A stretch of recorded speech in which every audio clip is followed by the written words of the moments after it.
तो हेलो बच्चों, एक बार पुनः स्वागत है आप सभी का राहुल एकेडमी की एक और बेहतर वीडियो में। तो प्यारे बच्चों, आज के इस वीडियो में हम लोग पढ़ने वाले हैं क्लास 10th के साइंस का अनसॉल्व पेपर जो है उसका सेट नंबर 2 का कंप्लीट सोल्यूशन देखेंगे।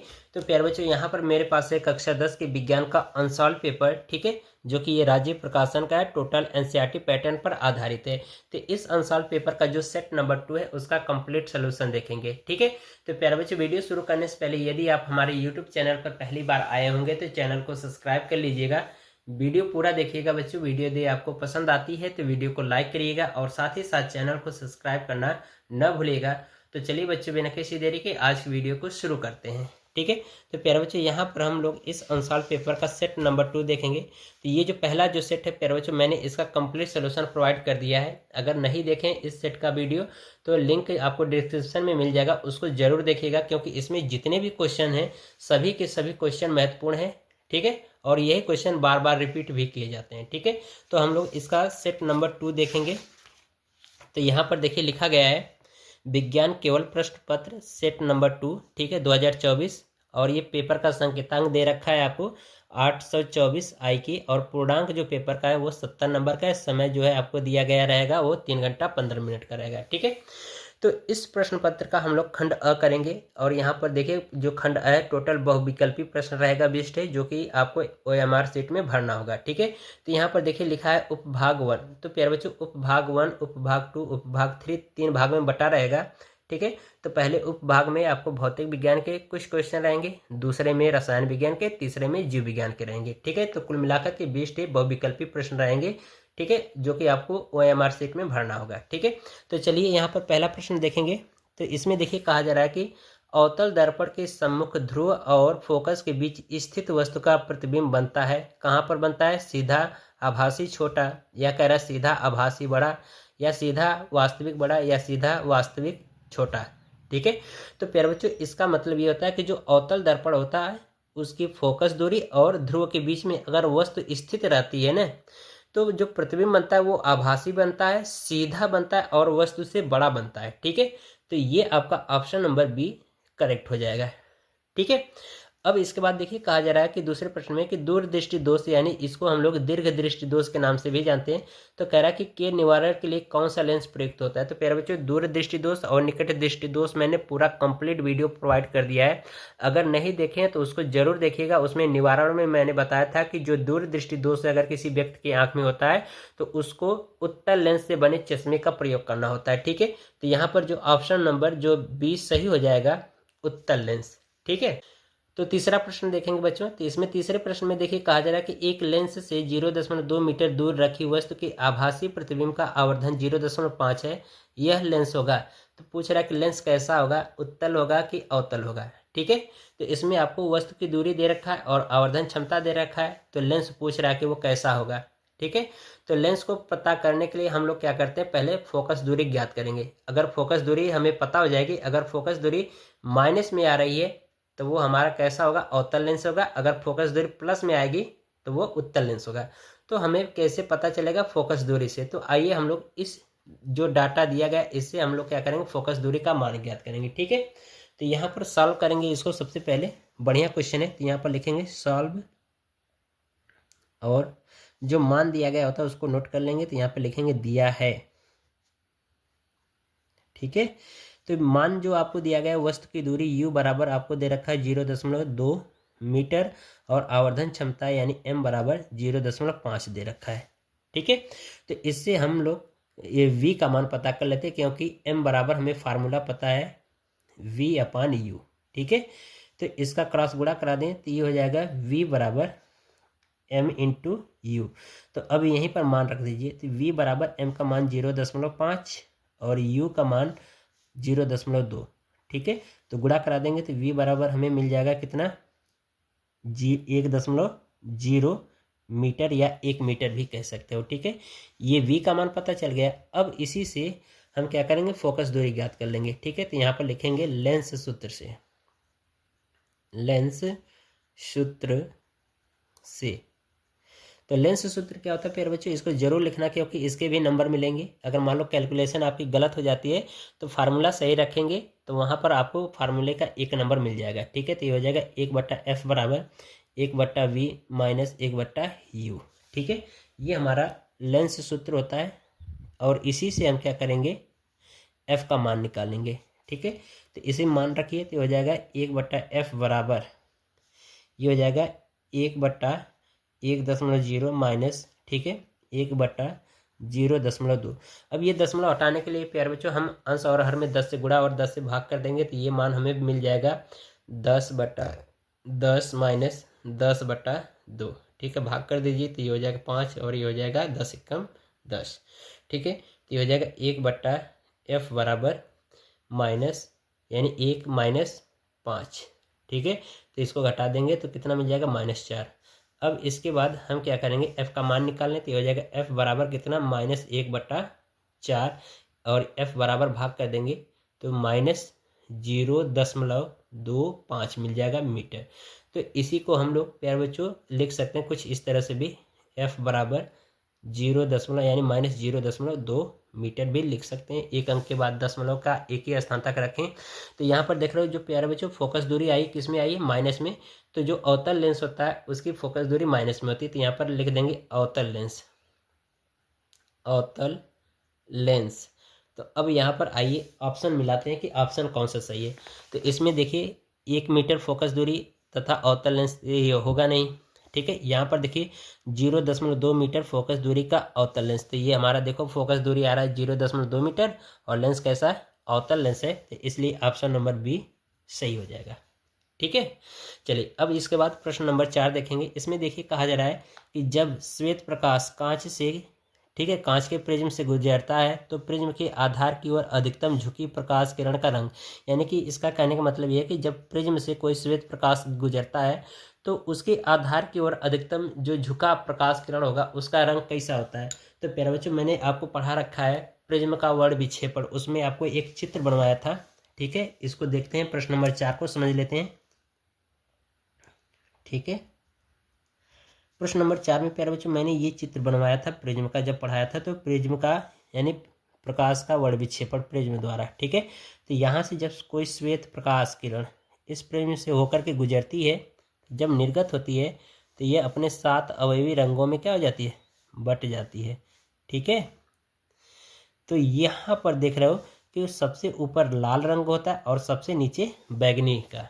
ठीक है, तो यहाँ पर देख रहे हो प्रिज्म के आधार की ओर सबसे ज़्यादा झुका कौन सा रंग है, ये बैगनी रंग है। ठीक है, बैगनी। ठीक है, और दूर सबसे कौन रहेगा, लाल रंग प्रिज्म के आधार से। ठीक है, तो इसमें पूछा जा रहा है कि अधिकतम झुकी इस प्रकाश किरण का रंग, तो इसमें ऑप्शन नंबर डी सही हो जाएगा, बैगनी रंग। ठीक है, बात समझ में आ रही है, ये चीज़ हो गया। अब इसका हम लोग अगला प्रश्न देखेंगे।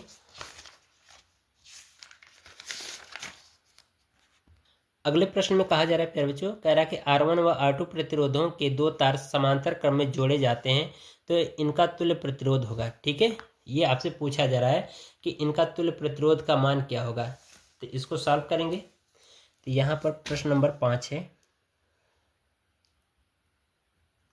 ठीक है, कहा जा रहा है कि R1 R2 2 प्रतिरोध हैं जो कि समांतर क्रम में जोड़े जा रहे हैं। ठीक है, तो ये मान लेते हैं।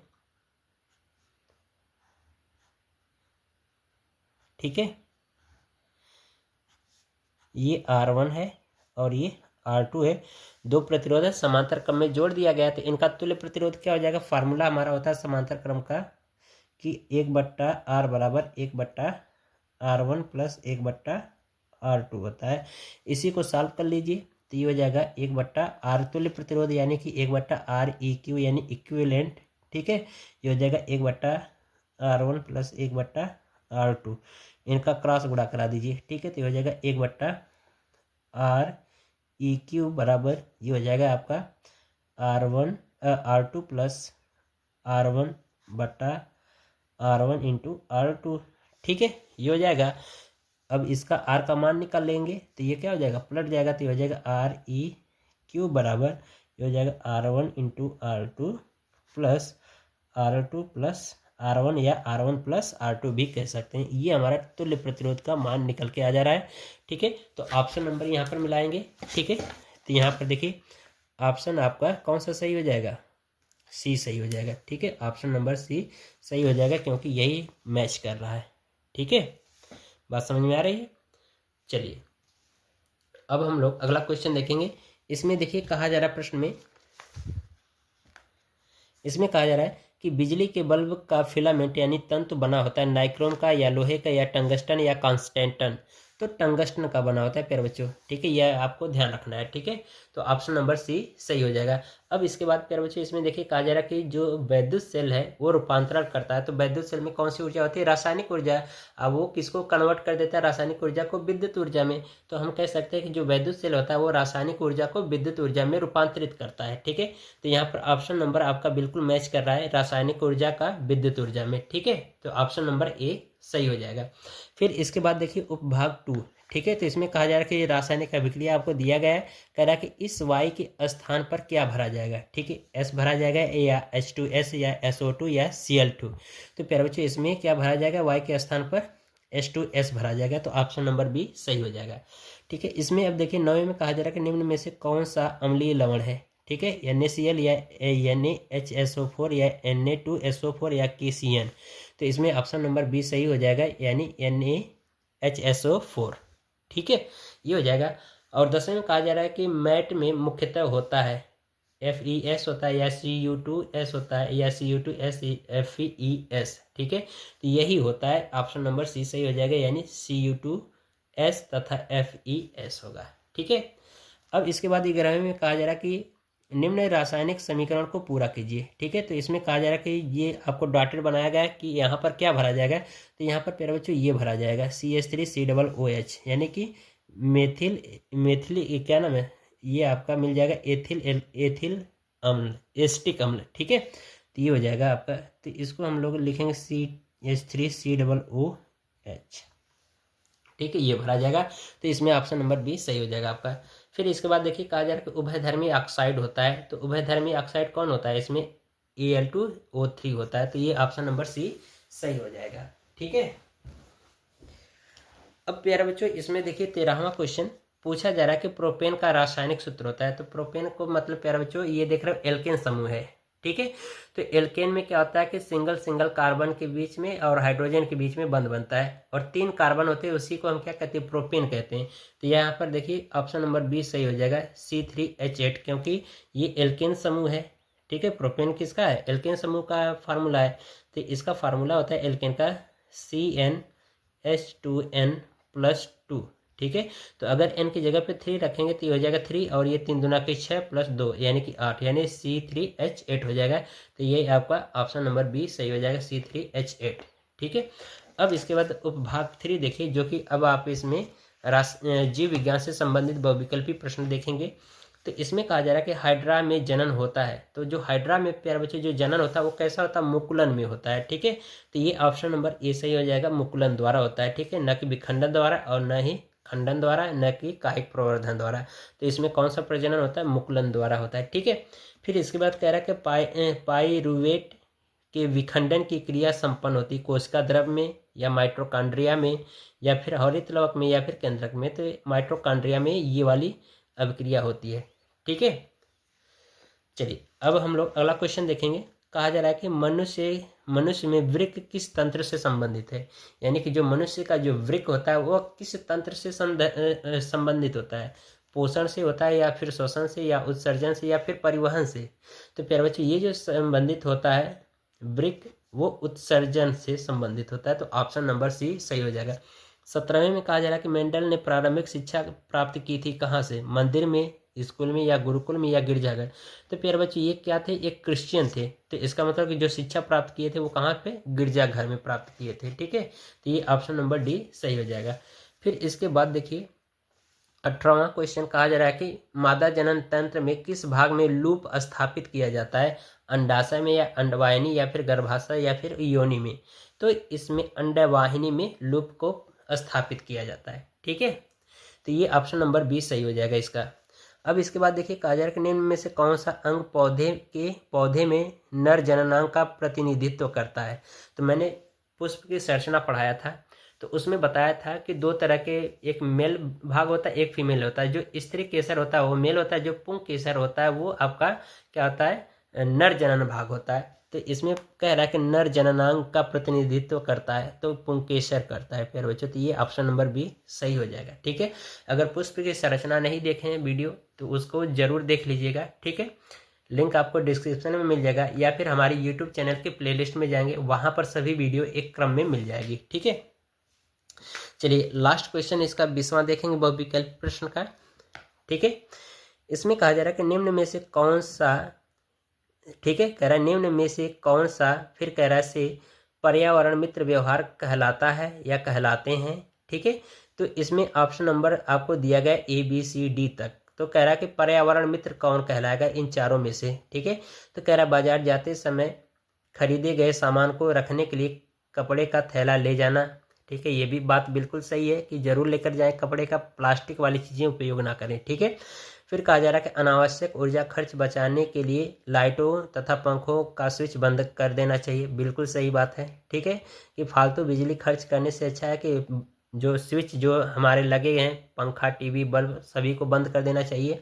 फिर इसके बाद कहा जा रहा है कि वाहन के बजाय विद्यालय पैदल जाना चाहिए। ये भी बात बिल्कुल सही है। तो इसका मतलब कि सभी ऑप्शन सही हो जाएंगे, यानी कि डी सही हो जाएगा, उपर्युक्त सभी। ठीक है, अब इसके बाद प्यारे बच्चों देखो उपभाग 1 में ये न्यूमेरिकल 4 नंबर के क्वेश्चन है। इसमें सभी क्वेश्चन इंपॉर्टेंट है और सभी क्वेश्चनों को मैं आपको सॉल्व कराऊंगा। ठीक है, तो 21वां क्वेश्चन करेंगे। इसमें देखिए 21वें क्वेश्चन में कहा जा रहा है कि एक 10 सेंटीमीटर फोकस दूरी वाले अवतल दर्पण से कितनी दूरी पर वस्तु रखी जाएगी ताकि उसका 5 गुना बड़ा प्रतिबिंब बने जबकि प्रतिबिंब वास्तविक हो, और कहा जा रहा है कि प्रतिबिंब की स्थिति भी ज्ञात कीजिए। ठीक है, तो फिर बच्चे जो मान दिया गया है उसको सबसे पहले हम लोग क्या करते हैं, नोट कर लेते हैं। ठीक है, तो चलिए इसको नोट करते हैं। तो यहाँ पर लिखेंगे दिया है। ठीक है, दिया है, और यहाँ पर क्वेश्चन नंबर डाल दीजिए 21। ठीक है, ये हो गया। तो जो मान दिया गया उसको नोट कर लेते। कह रहा है फोकस दूरी कितना है, 10 सेंटीमीटर। तो फोकस दूरी 10 सेंटीमीटर हो जाएगी। और प्यारे बच्चों ये अवतल दर्पण है तो इसलिए माइनस हो जाएगा फोकस दूरी। ठीक है, और m बराबर आपको दे रखा है कितना, 5। ठीक है, और प्रतिबिंब कहा है वास्तविक है। ठीक है, तो वास्तविक प्रतिबिंब है प्यारे बच्चों। ठीक है, तो यहाँ पर फोकस ये जो आवर्धन क्षमता होता है वो किस में होगा, माइनस में। तो यहाँ पर माइनस चिन्ह लगा देंगे। अब प्यारे बच्चों हमें फार्मूला पता है कि F यानी m बराबर V/U।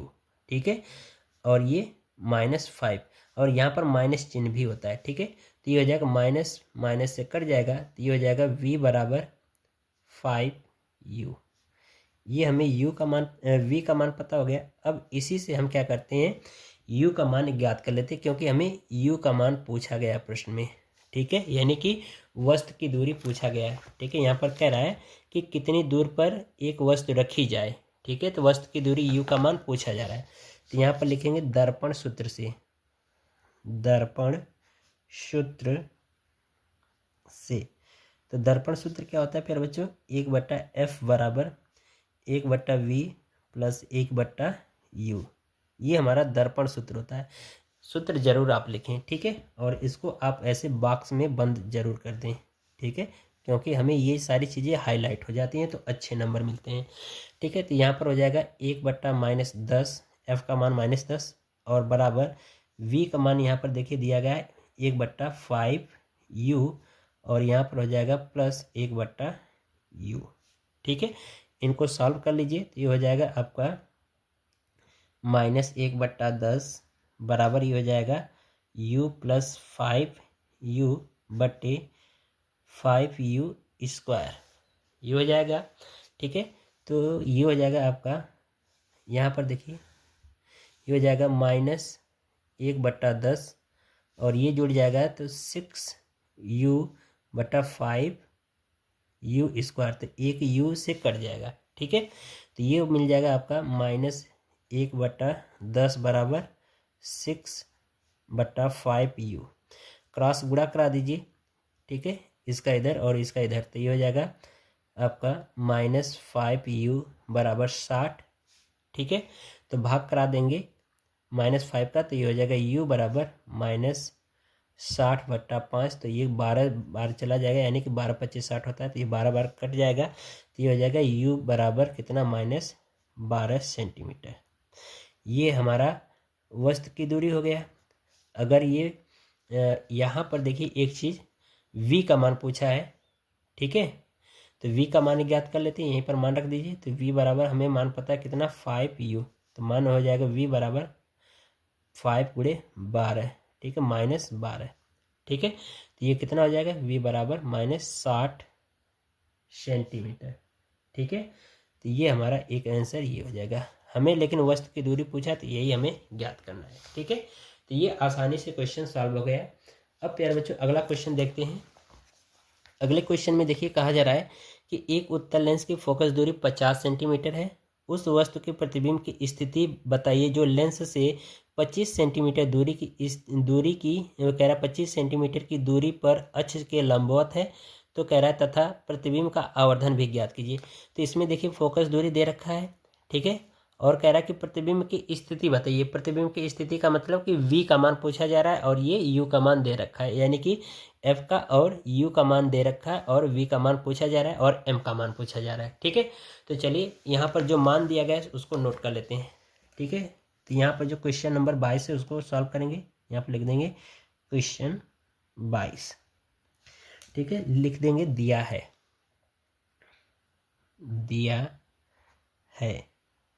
जो प्रश्न में मान दिया गया है उसको नोट कर लो, ठीक है। तो प्रश्न में आपको मान दिया गया है जो फोकस दूरी है, उत्तल लेंस है, तो इसकी फोकस दूरी किस में हो जाएगी, प्लस में हो जाएगी। तो ये आपका मिल जाएगा कितना 50 सेंटीमीटर, ठीक है। और कह रहा है कि जो वस्तु की जो दूरी है u बराबर ये हो जाएगा कितना 25 सेंटीमीटर। वस्तु हमेशा माइनस में होती है क्योंकि वस्तु जो होता है चाहे लेंस हो चाहे दर्पण वो हमेशा बाएं साइड होती है, तो इसलिए दूरी माइनस में लेंगे। तो ये हो जाएगा -25 सेंटीमीटर, ठीक है। तो इसमें आपको v का मान पूछा जा रहा है और m का मान पूछा जा रहा है, ठीक है। लेंस है तो लेंस सूत्र से हम क्या करते हैं v का मान निकाल लेंगे। तो लिखेंगे लेंस सूत्र से, ठीक है। लेंस सूत्र क्या होता है प्यारे बच्चों, ये होता है 1/f बराबर 1/v माइनस 1/u। ये हमारा क्या होता है लेंस सूत्र होता है। अब इसी लेंस सूत्र में मान रख दीजिए सभी, ठीक है। मान रख करके हल कर देंगे, ठीक है। तो ये हो जाएगा 1/50 बराबर 1/v माइनस ये हो जाएगा 1/-25, ठीक है। तो ये हो जाएगा।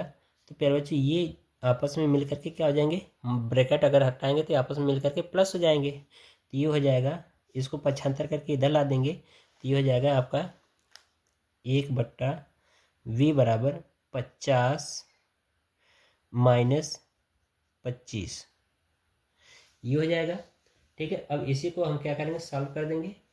तो अब यहाँ पर देखिए जब सॉल्व करेंगे तो ये हो जाएगा 1/v बराबर एलसीएम आपका आ जाएगा 50, भाग करेंगे तो एक बार भाग जाएगी, ठीक है। अब माइनस ये आ जाएगा 2, ठीक है। तो ये हो जाएगा 1/v बराबर कितना -1/50, ठीक है। क्रॉस गुणा करा देंगे तो v का मान आ जाएगा प्यारे बच्चों, यहाँ पर लिखेंगे v बराबर आपका मिल जाएगा -50 सेंटीमीटर। ये हमें एक आंसर मिल गया, ठीक है, -50 सेंटीमीटर। अब फिर इसके बाद आपसे पूछा जा रहा है कि इसका आवर्धन क्षमता m बराबर, तो m बराबर लेंस है तो ये हो जाएगा लेंस के लिए v/u, ठीक है। तो ये हो जाएगा v/u से, ठीक है। तो इसी मान रख दीजिए। तो m बराबर कितना आ जाएगा, v का मान कितना है यहाँ पर -50 तो -50 रख दीजिए। u का मान कितना -25 तो -25 रख दीजिए। तो माइनस माइनस से कट गया 25 दूना के 50, तो m बराबर कितना आ गया 2। ये हमारा आंसर हो जाएगा। ये 2 ठे पूछा जा रहा था, ये 2 ठे आ गया, ठीक है। इस तरह से क्वेश्चन को सॉल्व करेंगे। अब इसके बाद अगला क्वेश्चन देखिए कहा जा रहा है 2 ओम 3 ओम तथा 5 ओम के प्रतिरोध को श्रेणी क्रम में जोड़ा गया। यदि संयोजन के 2 सिरों पर 30 वोल्ट का विभवांतर लगा है तो प्रत्येक प्रतिरोध के सिरों के बीच विभवांतर ज्ञात कीजिए, ठीक है। चलिए इसको भी सॉल्व करते हैं, ठीक है।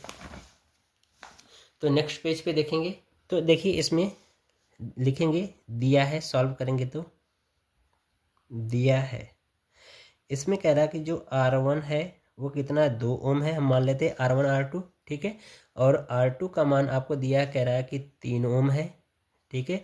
और R3 का जो मान है ये आपको कह रहा है 5 ओम है, ठीक है। और इनको कौन से क्रम में जोड़ा जा रहा है, श्रेणी क्रम में, ठीक है। तो इनको श्रेणी क्रम में जोड़ दीजिए, चित्र बना लीजिए, ठीक है। और इनको दोनों सिरों पर कह रहा है कि कितने 30 वोल्ट की बैटरी से जोड़ दिया जाता है। तो यहाँ पर बैटरी एक लगा दीजिए, यहाँ पर लिख दीजिए 30 वोल्ट, ठीक है। और यहाँ पर R1 का मान कितना है, 2 ओम, और ये 3 ओम है, 5 ओम है, ठीक है। तो हम क्या करते हैं, परिपथ का तुल्य प्रतिरोध निकाल लेते हैं। तो लिखेंगे परिपथ का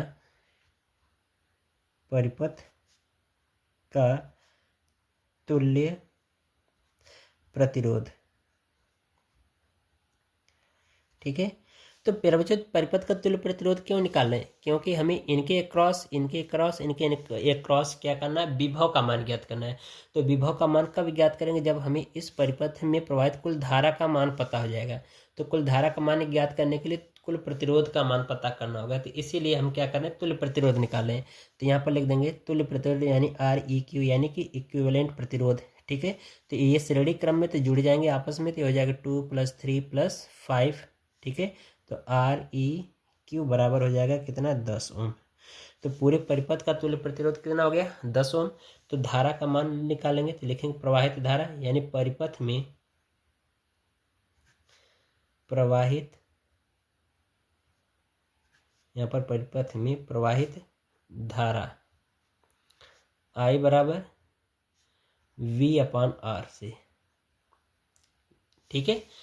तो इससे निकालेंगे, तो यहाँ पर मान रखिए। तो I बराबर V का मान देखो दे रखा है कितना, 30 वोल्ट। तो यहाँ पर रख दीजिए 30, और R का मान कितना आया, 10। तो 10 तो यहाँ 30, तो I बराबर कितना मिल गया, 3 एम्पियर मिल गया, ठीक है। तो अब हम क्या करेंगे, प्रतिरोध, ठीक है, जो R1 है इसके क्रॉस विभव, तो V1 बराबर, धारा सभी में सेम रहेगी तो इसलिए IR1 हो जाएगा। और यहाँ पर हो जाएगा V2 बराबर IR2 लिख लेते हैं, ठीक है। यहाँ पर हो जाएगा V3 बराबर IR3। अब मान रखिए, तो धारा का मान कितना है, 3, और R1 का मान कितना है, 2। तो गुणा करा देंगे 6 वोल्ट, ठीक है। और यहाँ पर मान रखिए 3, और R2 का मान कितना, 3। तो गुणा करा देंगे 9 वोल्ट। और यहाँ पर मान रखिए तो धारा का मान 3, और R3 का मान कितना है, 5। तो इसका गुणा करा देंगे तो 15 वोल्ट, ठीक है। यही तीनों आंसर हो जाएंगे। बढ़िया क्वेश्चन था। अब इसके बाद अगला क्वेश्चन देखेंगे। अगले क्वेश्चन में प्यारे बच्चों देखिए, कहा जा रहा है कि घरेलू वैद्युत वितरण में प्रयुक्त निम्नलिखित तारों की कार्यप्रणाली एवं आवरण यानी विद्युत रोधन के रंग लिखिए, ठीक है। पहले पॉइंट में कह रहा है जीवित विद्युतमय तार, और दूसरा भू संपर्क तार, उदासीन तार। तो प्यारे बच्चों यही क्वेश्चन जो हमारा सेट नंबर 1 है उसमें भी ये क्वेश्चन पूछा था, ठीक है, कुछ दूसरे तरीके से। यहाँ पर मैं आपको दिखा दे रहा हूँ, देखिए यही क्वेश्चन सेम 6 नंबर का, वो भी 6 नंबर का ये। तो इस क्वेश्चन का मैंने कंप्लीट जो आंसर है, नाम, कार्य, आवरण का रंग, सब कुछ लिखवा दिया है थे, ठीक है। तो उसको जरूर देखिए आप। चलिए अगला क्वेश्चन देखते हैं। बाकी ये फ्लेमिंग के बाएं हाथ का नियम और दाएं हाथ का नियम मैंने पुरानी वीडियो में भी पढ़ा रखा है, प्ले लिस्ट में मिल जाएगा, उसको जरूर देख लेना, ठीक है। बाकी ये क्वेश्चन जो है आप स्वयं कर लीजिएगा, ठीक है। अभिक्रिया देख लीजिए क्या क्या है। अब हम लोग अगला क्वेश्चन देखते हैं।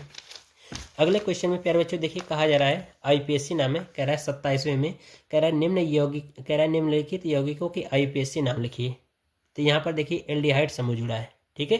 तो एल्डिहाइड में क्या जोड़ते हैं हम लोग, तो इसमें हम क्या जोड़ते हैं, ओइक अम्ल जोड़ते हैं। तो इसमें कार्बन कितनी है, 1 है, तो इसको हम कहेंगे मेथेनोइक अम्ल, ठीक है। तो ये हमारा क्या हो जाएगा, IUPAC नाम मेथेनोइक अम्ल।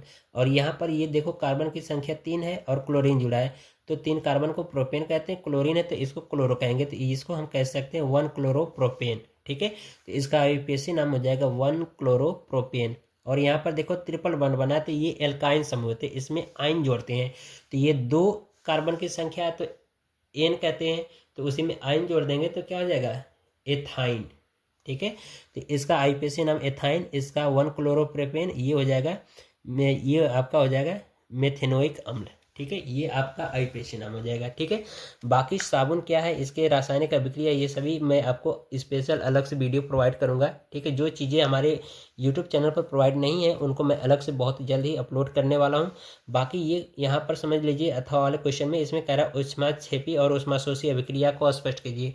तो ऊष्माक्षेपी का मतलब प्यारे बच्चों ये होता है कि ऐसी अभिक्रिया जो ऊष्मा को अवशोषित करती है, तो वह अभिक्रिया हमारी क्या कहलाती है, ऊष्मा शोषी अभिक्रिया कहलाती है। और जो अभिक्रिया ऊष्मा को मुक्त करती है या उत्सर्जित करती है तो वो ऊष्माक्षेपी अभिक्रिया कहलाती है। ठीक है, फिर से समझिए, ऊष्मा शोषी अभिक्रिया क्या होती है, वे अभिक्रिया जो ऊष्मा को अवशोषित करती हैं तो वो ऊष्मा शोषी अभिक्रिया कहलाती है।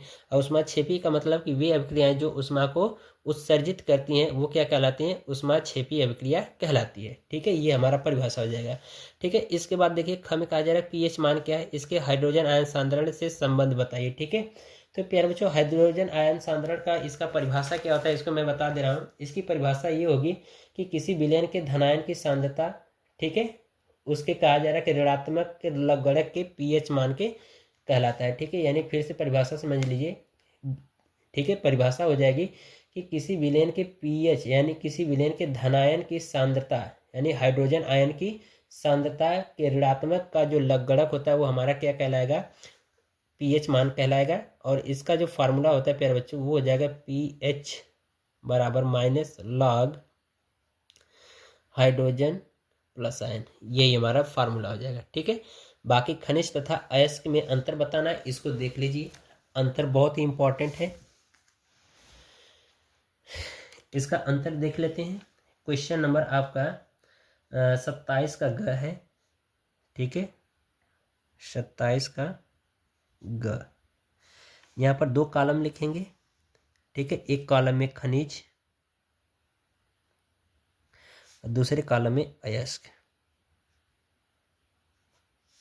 ठीक है, इसको मैं इसलिए करा रहा हूँ क्योंकि प्यारे बच्चों ये क्वेश्चन बहुत ही इंपॉर्टेंट है, हमेशा पूछा जाता है।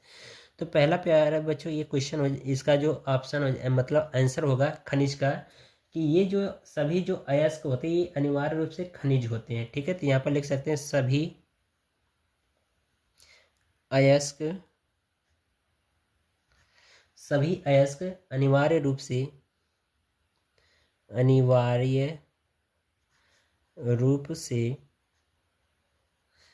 खनिज होते हैं। ठीक है, सभी अयस्क अनिवार्य रूप से क्या होते हैं, खनिज होते हैं, खनिज होते हैं। ठीक है, और ये अयस्क क्या क्या हो जाएगा प्यारे बच्चों, तो अयस्क में क्या होता है कि सभी खनिज क्या होते हैं, अयस्क नहीं होते। तो यहाँ पर लिख देंगे सभी खनिज अयस्क नहीं होते, नहीं होते। ठीक है, हैं, नहीं होते हैं। ये पहली पॉइंट जो है प्यारे बच्चों बहुत ही इंपॉर्टेंट है। ठीक है, इसको ध्यान रखना। दूसरी पॉइंट क्या है प्यारे बच्चों, कि खनिज से धातु को शुद्ध रूप में प्राप्त नहीं कर सकते। ठीक है, यानी प्राप्त करना कठिन होता है। तो यहाँ पर लिख सकते हैं कि खनिज से शुद्ध रूप में धातु प्राप्त करना कठिन होता है, कठिन होता है। ठीक है, लेकिन इसमें क्या कर सकते हैं हम लोग, आसानी से प्राप्त कर सकते हैं। तो यहाँ पर लिख देंगे इसमें, यानी कि अयस्क से हम लोग जो धातु है उसको आसानी से प्राप्त कर सकते हैं। तो यहाँ पर लिखेंगे अयस्क से धातु को शुद्ध रूप में या शुद्ध रूप में आसानी से प्राप्त किया जाता है, आसानी से प्राप्त किया जाता है। ठीक है, ये इसका अंतर हो गया। उदाहरण भी आप दे दीजिए। ठीक है, क्योंकि एक नंबर का क्वेश्चन है तो 2 पॉइंट बहुत है। ठीक है, उदाहरण आप दे दीजिए। इसका खनिज का जो उदाहरण हो जाएगा अभ्रक हो जाएगा। ठीक है, और आपका हो जाएगा लिमोनाइट। ठीक है, अभ्रक और लिमोनाइट जो होता है ये हमारे क्या होते हैं, खनिज होते हैं आदि। ठीक है, और इसमें क्या हो जाएगा एग्जाम्पल, इसका एग्जाम्पल दे दीजिए, ये हो जाएगा क्रायोलाइट बॉक्साइट आदि। ठीक है, क्रायोलाइट बॉक्साइट आदि। ठीक है, और प्यारे बच्चों यहाँ पर एक और होता है एल्युमिनियम का। ठीक है, एल्युमिनियम जो होते हैं एल्युमिनियम के अयस्क, ये भी हमारे क्या कहलाते हैं, अयस्क के उदाहरण होते हैं। ठीक है, तो ये 2 पॉइंट बहुत है और उदाहरण भी। ठीक है, 1 नंबर के लिए। अब इसके बाद प्यारे बच्चों बाकी जो क्वेश्चन बचे हैं यहाँ पर देख लो। ठीक है, यहाँ पर मैंने ओजोन परत के लिए कह रहा है कि ओजोन परत हमारे लिए क्यों महत्वपूर्ण है, ये मैंने क्वेश्चन करा रखा है, पुरानी वीडियो में देख लेना। स्वपरागण परपरागण में अंतर भी बता रखा है। बाकी ये जो क्वेश्चन है प्यारे बच्चों, परिवार नियोजन के किन्हीं 2 स्थिति विधियों अस्थायी विधियों पर संक्षिप्त टिप्पणी लिखिए, इसका मैं अलग से वीडियो प्रोवाइड कर दूंगा इन सभी क्वेश्चनों का। ठीक है, तो बाकी प्यारे बच्चों ये क्वेश्चन आपको कंप्लीट मिल जाएंगे, वीडियो जल्द प्रोवाइड होगा, लेकिन अपने तरीके से आप स्वयं इसको हल कर लीजिएगा। ठीक है, तो प्यारे बच्चे इस तरह से जो आज का हमारा जो सेट 2 था वो कंप्लीट सॉल्व होता है। तो आशा करते हैं आपको हर एक चीज़ समझ में आया होगा। यदि प्यारे बच्चों वीडियो पसंद आई हो तो वीडियो को लाइक करिए और साथ ही साथ चैनल को सब्सक्राइब करना न भूलिएगा। मिलते हैं अगले वीडियो में, तब तक के लिए गुड बाय, थैंक यू, जय हिंद बच्चों।